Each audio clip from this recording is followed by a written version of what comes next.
লা ইয়ানজুরু ইলাইহি ওয়া লা ইউযাক্কিহি ওয়া লা ইউকাল্লিমুহু ইয়াওমাল কিয়ামা। যারা বিয়ের পরে পরকীয়া করে, জিনা করে, নিজের স্ত্রী ছাড়া আরেকজন স্ত্রীর সাথে ভিডিও কলে কথা বলে, আরেকজন স্ত্রীর সাথে ডেটিং করে, আরেকজন স্ত্রীর দিকে তাকায়, ইফতিজিং করে, বাজেভাবে কথা বলে, আল্লাহ রাব্বুল আলামিন এদের সাথে কথা বলবেন না, পবিত্র করবেন না, রহমতের দৃষ্টি দিবেন না। কারণ এরা এমন মানুষ, এরা এমন দুর্গন্ধযুক্ত মানুষ, কিয়ামতের মাঠে রাসূল ইসলাম বলছে যারা উলঙ্গ হয়ে থাকবে এদের শরীরে এমন দুর্গন্ধ বের হবে, টয়লেট দিয়ে যেমন দুর্গন্ধ বের হয় এর চেয়েও দুর্গন্ধ বের হবে।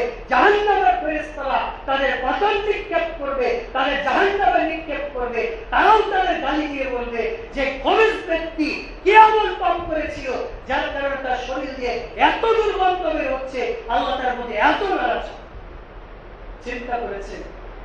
আপনি মনে করেছেন যে বিয়ে করেছি, দেশের তো আইন আছে যে বিয়ে করার পরে যদি আরেকজনের সাথে দুইজনের সম্মতিক্রমে মৃত্যু দায়ের করি তাহলে কোনো সমস্যা নেই।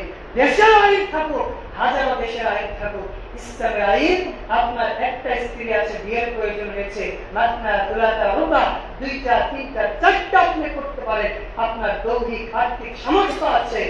স্ত্রীর অনুমতি দেয় দিল না দিলেও স্ত্রীর অনুমতি ছাড়া আপনি বিয়ে করতে পারেন। স্ত্রীর অনুমতি না রাষ্ট্রীয় আইন, ইসলামের আইন না।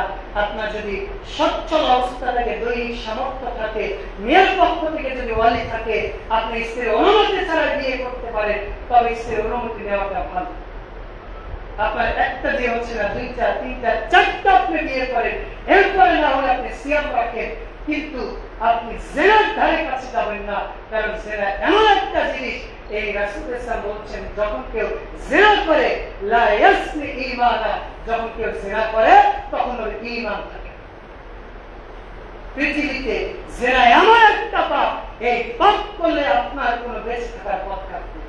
রাসূল সাল্লাল্লাহু বলছেন যে কেউ যদি জিনা করে, বিয়ে করার পর বিবাহিত নারী পুরুষ জিনা করলে ওর বেঁচে থাকার কোনো পথ থাকবে না।